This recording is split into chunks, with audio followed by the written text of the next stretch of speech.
નમસ્તે. જ્ઞાન અને આંતરિક જાગૃતિની શોધ કરતા દરેક સાધકનું આજના આ ખાસ સેશનમાં સ્વાગત છે. તો ચાલો પંડિત શ્રી રામ શર્મા આચાર્યજીના અત્યંત પ્રભાવશાળી મૂળ પુસ્તક અપના દૃષ્ટિકોણ બદલે ના સારાંશની આ ગહન સમજૂતીમાં સીધા જ ડાઇવ કરીએ. આજે આપણે સમજવા જઈ રહ્યા છીએ કે આપણા મનનો લેન્સ કેવી રીતે આપણી આખી બાહ્ય વાસ્તવિકતાને આકાર આપે છે. જુઓ, જગતની દરેક વસ્તુમાં અલગ અલગ તત્વો છે, પણ ખરી વાત એ છે કે આપણે તેને કઈ નજરે જોઈએ છીએ, બસ એ જ આપણું જીવન નક્કી કરે છે. આગળ વધતા પહેલા એકદમ સ્પષ્ટ કરી દઉં કે આ સામગ્રી પંડિત શ્રી રામ શર્મા આચાર્યજીના મૂળ હિન્દી સાહિત્ય પર આધારિત છે. આપણે અહીં કોઈ ઇન્ટરનેટની વાતો નથી કરી રહ્યા, પણ સીધા જ આચાર્યજીના અત્યંત શુદ્ધ અને પ્રામાણિક સ્ત્રોતમાંથી આ શાશ્વત સત્ય તમારી સામે મૂકી રહ્યા છીએ. આ જ્ઞાનમાં માનવ જીવનની દિશા બદલવાની અદ્ભુત તાકાત છે. ચાલો જોઈએ કે આખો વિષય કેવી રીતે વિકસે છે. આપણી સામે એક આધ્યાત્મિક નકશો છે. માનવીય દૃષ્ટિકોણનો લેન્સ, દુઃખના ભ્રમમાંથી મુક્તિ, ભૌતિકવાદ પર સાચી આધ્યાત્મિકતા, ખામીઓ સ્વીકારવાની હિંમત, ગહન દૂરદર્શિતાની શક્તિ અને અંતે સહાનુભૂતિ. આ 6 પગથિયા છે જે આપણે સૌએ પાર કરવાના છે. તો ચાલો શરૂઆત કરીએ. પહેલો પડાવ, માનવીય દૃષ્ટિકોણનો લેન્સ અને જગત એક પ્રતિબિંબ છે. આને એકદમ સરળ રીતે ચશ્માના ઉદાહરણથી સમજીએ. જો તમે લીલા કાચવાળા ચશ્મા પહેર્યા હોય તો આખી દુનિયા લીલી જ દેખાવાની, બરાબર ને? લાલ પહેરો તો લાલ. બસ આબેહૂબ આ જ રીતે આપણા અંદરના વિચારો અને આપણી માનસિકતા આપણી બહારની દુનિયાને રંગ આપે છે. આ વિચાર જુઓ, બાહ્ય જગત એ આંતરિક જીવનનો પડછાયો માત્ર છે. આ ખરેખર એક શાર્પ પ્લેનેટ છે, એક બહુ જ ઊંડો વિચાર. દુનિયામાં જે પણ વિવિધતા દેખાય છે ને, તે માત્ર ને માત્ર માનવીય દૃષ્ટિકોણનું જ પરિણામ છે. વિચારો, એક જ ઝાડને સુથાર લાકડા તરીકે જુએ છે, એક કવિ તેમાં પ્રકૃતિનું સૌંદર્ય જુએ છે અને એક પ્રાણી તેને પોતાનો ખોરાક માને છે. મતલબ, બહારની દુનિયા ખરેખર આપણા પોતાના જ મનની છબી છે. આ વાતને મગજમાં બરાબર ઉતારવા માટે ચાલો ઇતિહાસના 2 મોટા પાત્રો યુધિષ્ઠિર અને દુર્યોધન પર નજર કરીએ. બંને એક જ સભામાં બેઠા હતા. જ્યારે દુર્યોધનને પૂછવામાં આવ્યું ત્યારે ભાઈને આખી સભામાં એક પણ સારો માણસ ન દેખાયો. પણ એ જ પ્રશ્ન જ્યારે યુધિષ્ઠિરને પૂછવામાં આવ્યો ત્યારે તેમને ત્યાં બેઠેલા દરેક વ્યક્તિમાં કોઈને કોઈ સારી બાબત દેખાઈ. આ શાનદાર રીતે સાબિત કરે છે કે આપણી અંદરની અવસ્થા કેવી રીતે સીધી જ બહાર પ્રોજેક્ટ થાય છે. હવે આ જરા ગંભીર, શાર્પ પ્લેનેટ પર ધ્યાન આપજો.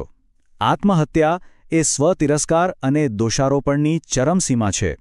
જે લોકો સતત બીજામાં ભૂલો શોધે છે અને નકારાત્મક જ વિચારે છે, તે અંતે પોતાની જાત સાથે જ લડવા લાગે છે.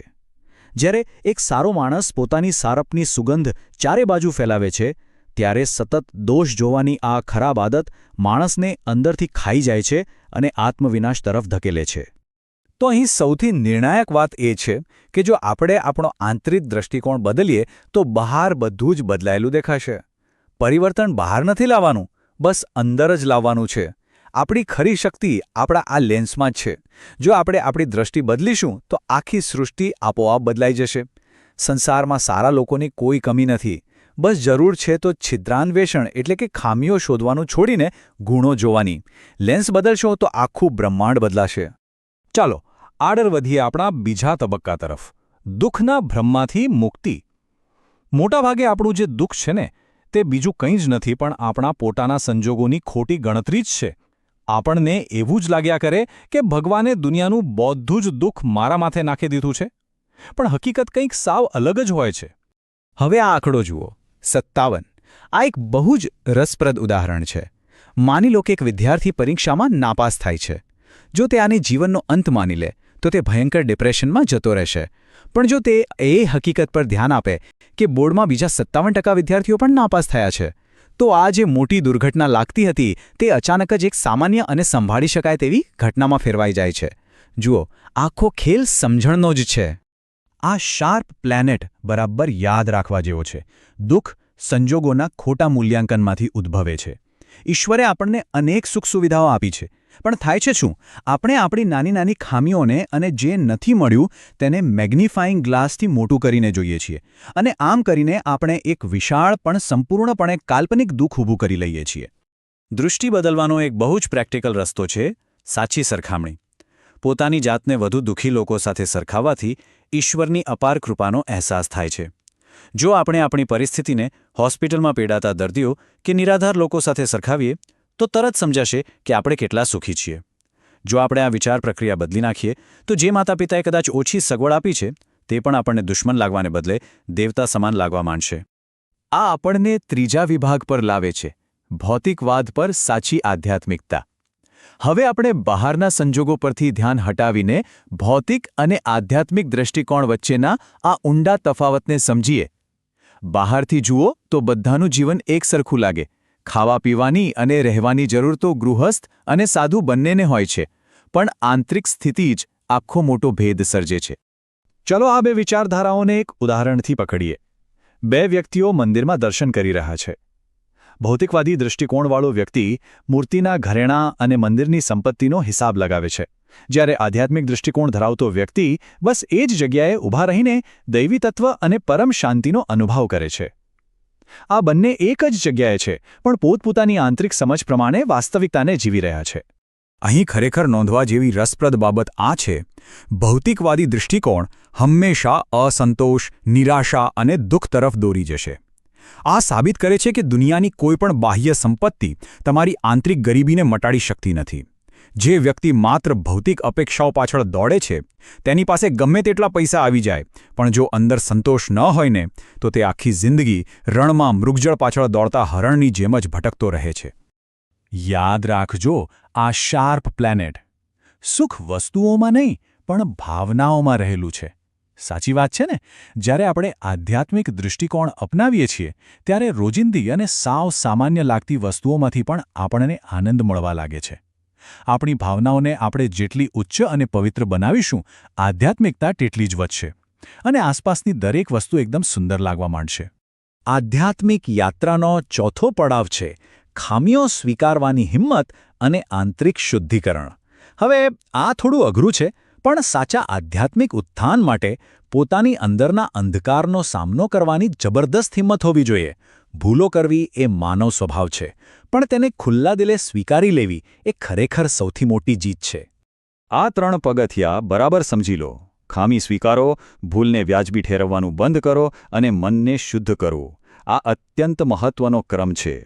ચેતવણી એ છે કે છુપાવેલી અને ન સ્વીકારેલી ખામીઓ આપણા મગજમાં બહુ ઊંડા મૂળ નાખી દે છે. બંધ બાંધેલા પાણીની જેમ જેવી કોઈ નબળાઈ ટ્રિગર થાય કે તરત જ તે પ્રચંડ સ્વરૂપે બહાર આવે છે.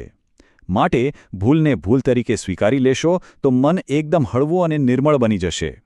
આ શાર્પ પ્લેનેટ જુઓ. પોતાની ખામીઓ સ્વીકારવી એટલે સત્ય પ્રત્યેનો ગાઢ પ્રેમ. મહાન સંત સુકરાત કહેતા કે જે માણસ પોતાની જાતને એકદમ પારદર્શક રીતે રજૂ કરી શકે છે તે સર્વોપરી સાહસી છે. સત્યનો સાથ લીધા વિના આપણે એક ડગલું પણ આગળ ન વધી શકીએ. પોતાની જે પણ સાચી સ્થિતિ છે, ભલે તેમાં 1000 ખામીઓ હોય, તેને નિખાલસતાથી સ્વીકારી લેવી એ જ તો સર્વોચ્ચ હિંમતની નિશાની છે. બીજામાં ખામીઓ ન શોધવી એ તેમનું રક્ષણ કરવા કરતાં પોતાનું રક્ષણ વધુ કરે છે. આ બહુ જ પાવરફુલ વિચાર છે. આપણે બીજા પાસેથી સજ્જનતાની અપેક્ષા રાખીએ છીએ, પણ પહેલાં આપણે પોતે તો સજ્જન બનવું પડશે ને. જ્યારે આપણે બીજામાં દોષ જોવાનું બંધ કરીએ છીએ ત્યારે આપણે ખરેખર આપણા પોતાના મનને ઝેરીવા થવાથી બચાવીએ છીએ. બીજાની ભૂલો ભૂલી જવી એ આપણી પોતાની આંતરિક સુરક્ષા અને મોટપણ છે. આપણે આવી પહોંચ્યા છીએ 5મા પગથિયે, ગહન દૂરદર્શિતાની શક્તિ અને તાત્કાલિકથી પર જોવું. આધ્યાત્મિક ચઢાણમાં આ એકદમ જરૂરી છે કે આપણે માત્ર તાત્કાલિક મળતા આનંદ અને શારીરિક અસ્તિત્વથી ઘણું આગળ જોતા શીખીએ. દૂરદર્શિતા એટલે શું? સંકુચિતતા છોડીને તાત્કાલિક આનંદને બદલે લાંબા ગાળાના આધ્યાત્મિક પરિણામનું મૂલ્યાંકન કરવું. આ વ્યાખ્યા શાનદાર રીતે સમજાવે છે કે આપણે મનુષ્યો પ્રાણીઓ કરતાં કઈ રીતે અલગ છીએ. પ્રાણીઓ માત્ર આજનું અને અત્યારનું જ વિચારે છે, જ્યારે આપણી પાસે દૂરદર્શિતા છે. આપણે આપણા અંતિમ આધ્યાત્મિક લક્ષ્ય માટે લાંબા ગાળાનું આયોજન કરી શકીએ છીએ. અને દોસ્તો, આ દૂરદર્શિતા એ જ સાચી બુદ્ધિમત્તા છે. આ શાર્પ પ્લેનેટ આપણને જગાડે છે. વર્તમાન પર વધુ પડતું ધ્યાન કેન્દ્રિત કરવું એ નિષ્ફળતાનું લક્ષણ છે. આનો સીધો અર્થ એ છે કે આપણે આપણી સંકુચિતતા, આપણો નાનો દાયરો છોડવો પડશે. જ્યાં સુધી આપણું વિચારવાનું ક્ષેત્ર માત્ર સ્વાર્થ પૂરતું સીમિત રહેશે, ત્યાં સુધી આપણે અનંત ઊર્જાની અનુભૂતિ કરી જ નહીં શકીએ. લાંબા ગાળાનું અને વ્યાપક વિચારવું જ આપણને અસીમ જાગૃતિ તરફ લઈ જશે. અને હવે આપણે પહોંચી ગયા છીએ અંતિમ આધ્યાત્મિક શિખર પર. 6થો વિભાગ, સહાનુભૂતિ. સર્વોચ્ચ માનવીય સદ્ગુણ. આ એ ઉચ્ચ તબક્કો છે જ્યાં આપણી અંદરની પવિત્રતા એકદમ સહેજતાથી બહાર છલકાય છે અને સહાનુભૂતિનું રૂપ લે છે. સહાનુભૂતિ વિના આપણા આ જીવનમાં મધુરતા લાવવી લગભગ અશક્ય છે. સહાનુભૂતિ એટલે બીજાની પીડાને પોતાની પીડા તરીકે અનુભવવી. જરા વિચારો, જ્યારે કોઈ બીજું વ્યક્તિ દુઃખમાં હોય ત્યારે માત્ર એવો વિચાર આવો કે જો આ કષ્ટ મને હોત તો કેટલી તકલીફ થાત. બસ આટલી ભાવનાથી જ કોઈની મદદ માટે દોડી જવું એ જ સાચી સહાનુભૂતિ છે. આ માનવ હૃદયની એક એવી કોમળતા છે જેમાં સ્વાર્થનું કોઈ જ સ્થાન નથી હોતું. આપણે આ અંતિમ અને સચોટ શાર્પ પ્લેનેટ સાથે આ સેશનની પૂર્ણાહુતિ તરફ જઈએ. બીજાને જીતવા માટે સહાનુભૂતિ એક રામબાણ ઇલાજ છે. ચેતવણી એ છે કે જે લોકો બીજા સાથે સહકાર અને સહાનુભૂતિથી વર્તતા નથી તેઓ ભરે ગમે તેટલા ચતુર કે હોશિયાર કેમ ન હોય, અંતે જીવનમાં નિષ્ફળ જ જાય છે. તો આ બધું ઊંડાણપૂર્વક સમજ્યા પછી હવે સૌથી મોટો પ્રશ્ન તમારી સામે છે. આવતીકાલે સવારે ઉઠીને આ દુનિયાને જોવા માટે તમે તમારા મન પર કયા રંગના લેન્સવાળા ચશ્મા પહેરવાનું પસંદ કરશો? યાદ રાખજો, પસંદગી હંમેશા આપણી જ હોય છે. શુદ્ધ દ્રષ્ટિ રાખશો તો શુદ્ધ સૃષ્ટિ મળશે. દ્રષ્ટિકોણ બદલો અને જીવન જીવવાની સાચી કળા શીખો. આ સેશનમાં જોડાવા બદલ ખૂબ ખૂબ આભાર. આવજો.